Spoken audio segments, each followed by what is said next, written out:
बेशर्मी और नीचता दिखाने में कोई अधिक अंतर नहीं होता है। बस इतना है कि बेशर्मी को नजरअंदाज किया जा सकता है, पर नीचता को नहीं। व्यक्ति को निरंकुश होकर कभी भी बेशर्मी से नीचता की ओर नहीं बढ़ना चाहिए, नहीं तो कहानी कुछ ऐसी होती है जैसी अभी 2G स्कैम के खाता धारक ए राजा की हो रही है। ए राजा ने हाल ही में बड़बोलेपन का तुच्छ प्रदर्शन करते हुए वो सब कहा जो अगर कोई आम आदमी कहता तो अब तक उसको जेल में डाल दिया गया होता, पुलिस या खातिर भी अलग से होती। ए राजा ने हाल ही में अपने संबोधन में दलितों पर ओछी टिप्पणी करते हुए सारी सीमाएं लांघ दी। नमस्कार, आप देख रहे हैं TFI, जो है देश का सबसे विश्वसनीय ऑल्टरनेट न्यूज मीडिया पोर्टल।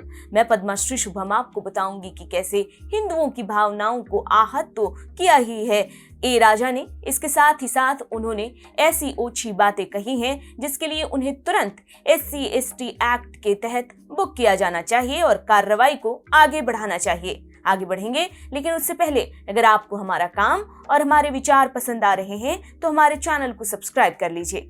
दरअसल पूर्व केंद्रीय मंत्री और DMK सांसद ए राजा ने यह कहते हुए हिंदू धर्म के विरुद्ध विष उगला है कि सभी शूद्र वैश्याओं की संतान हैं और वे तब तक बने रहेंगे जब तक वे हिंदू धर्म में बने रहेंगे। भ्रष्टाचार के आरोपी DMK सांसद ए राजा ने 7 सितंबर को द्रविड़ कड़गम प्रमुख के वीरमणि के संगठन के मुखपत्र विधु थलाई के एक समारोह को संबोधित करते हुए ऐसी बेशर्मी से भरी टिप्पणी की। ए राजा ने हिंदू धर्म के प्रति अपनी कुंठा बाहर निकालते हुए कहा कि कर्नाटक में लिंगायत सुप्रीम कोर्ट में याचिका दायर कर रहे हैं कि उनकी पूजा करने का तरीका और धार्मिक सिद्धांत अलग है। वे खुद को हिंदू घोषित न करने के लिए कह रहे हैं, लेकिन सुप्रीम कोर्ट क्या कह रहा है? सुप्रीम कोर्ट कह रहा है कि अगर आप ईसाई, मुस्लिम या फारसी नहीं हैं तो आपको हिंदू होना चाहिए।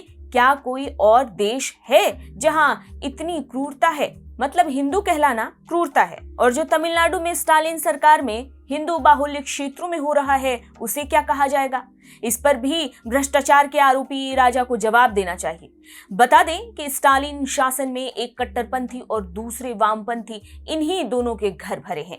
मुख्यमंत्री MK स्टालिन के नेतृत्व वाली सरकार में मात्र जिहादी तत्वों पर ढील बरती गई और जिसका परिणाम है कि राज्य सरकार के अधीन आने वाला वक्फ बोर्ड अब जमीन कब्जाने का काम करने लगा है। दरअसल तमिलनाडु में वक्फ बोर्ड द्वारा एक संपत्ति पर कब्जा करने का चौंकाने वाला मामला सामने आया है। यहाँ हिंदू बहुसंख्यक आबादी वाले एक पूरे गांव को तमिलनाडु वक्फ बोर्ड द्वारा वक्फ संपत्ति घोषित किया गया है। बोर्ड ने तमिलनाडु में त्रिची के पास तिरुचंथुरई गांव को वक्फ संपत्ति घोषित किया है, जिसके बाद अब वहां लोग अधीर हो चुके हैं कि उनकी जमीन, उनके मकान पर ये मालिकाना हक वक्फ किस आधार पर जता रहा है। ऐसे में क्रूर कौन हुआ वो ए राजा को अब भी समझ नहीं आया, तो उनको पुलिस या खातिर सब तरह से चुस्त कर देगी, तब तक समझ आ जाएगा। ए राजा यहाँ तक ही नहीं रुके, बल्कि दलितों पर घृणित टिप्पणी करते हुए कहा कि आप तब तक शूद्र हैं जब तक आप हिंदू हैं। आप एक वेश्या के बेटे हैं जब तक आप एक शूद्र हैं। आप हिंदू रहने तक दलित हैं।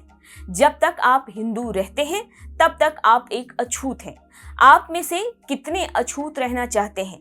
इस बयान को सभ्य समाज, क्या कोई भी समाज ठीक नहीं ठहरा सकता है। मात्र अपने वोट बैंक को साधने के लिए ए राजा जैसे नेता समाज में ऐसा विष बोते हैं कि समाज में न चाहते हुए भी टूट होती है, वैमनस्यता बढ़ती है और फिर आती है वो रिक्तता जिसका निराकरण सदियों बीत जाने के बाद भी नहीं हो पाता।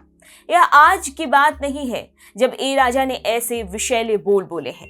पूर्व में एक वीडियो वायरल हुई थी जिसमें ए राजा ने कहा था कि मैंने सभी पवित्र राख यानी विभूति को फेंक दिया और मैंने गणेश की मूर्ति के नीचे एक हाथी का पटाखा भी रखा और वह फट गया।